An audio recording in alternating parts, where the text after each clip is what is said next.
Okay, it's Monday, January 30th. This is an end of the day SPY recap, and today we end up with a two-down day that stayed below the midpoint of the prior day, closed lower with a red bar, just missed its target, first target, which would be the low here on Thursday. We got close to it, so it looks like we'll probably, with this kind of close, have some kind of follow through tomorrow. But then the big question is, do we kind of hold this halfway point of the weekly bar in even though we're inside at the moment, we can still come a little below that and still, by the end of the week, reverse to the upside. We have this big green bar from last week.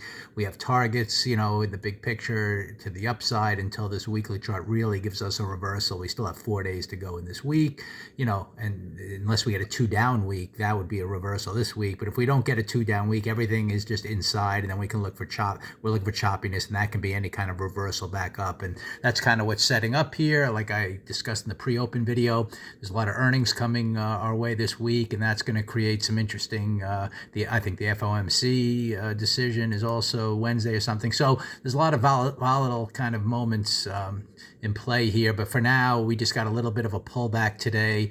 I could see this being a good setup. Now we have a key, reference point, this yellow line. That's the open of the week and the open of today, but the open of the week. So if we can get kind of a two down and then any kind of reversal, maybe something tomorrow that goes down and comes above the halfway point of this bar and starts up past the yellow line. That's kind of gets the week, which is starting out a little red. That turns it back to green and follows through to our big picture target. So we're looking for now daily kind of reversals back to the upside, which would be powerful in my opinion. And I think we needed some of that after this recent run up for like 7 days in a row, 6 days in a row. So definitely a down day today. How it unfolded though was interesting because we had the up opening.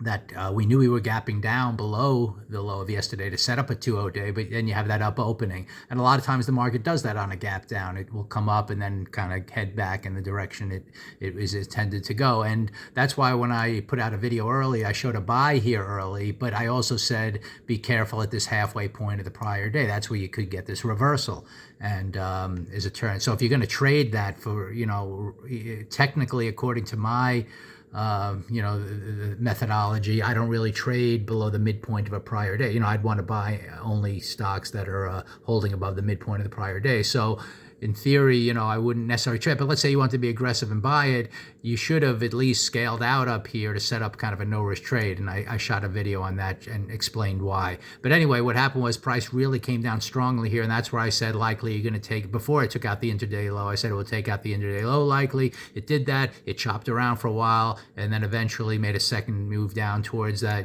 that first push. And we took out those lows and then continued low for the rest of the day. So your bias after this reversal here at the halfway point of yesterday with a big red bar was to the downside for the rest of the day. And you can see here, even though it had some choppiness, there were some opportunities if you wanted to, go short and look for that low to be tested again right here. And then, like I said, I was targeting this pre-market lows all along. Once I saw that first move happen, eventually we got there. So anyway, we'll see what happens tomorrow. I think this is setting up nicely for a reversal to the upside, but we're going to have to let price action judge that. Until then, we'll just see if this, what kind of follow through we get tomorrow. There is a target here to hit, but if we could hit that and, like I said, come back up through the open of the week, that'll be the key sign to get long. As long as we, if we're below that yellow line, then I guess you're going to be biased to the short side, unless you get some obvious, maybe tomorrow we get a big down bar, but it closes like a hammer bar, and then you get the two up a little below that line. You can anticipate that yellow line being taken out to turn the weekly chart green. So one way or another, we'll look for that, but keep in mind that yellow line is pretty important now in terms of where this week is going to end up.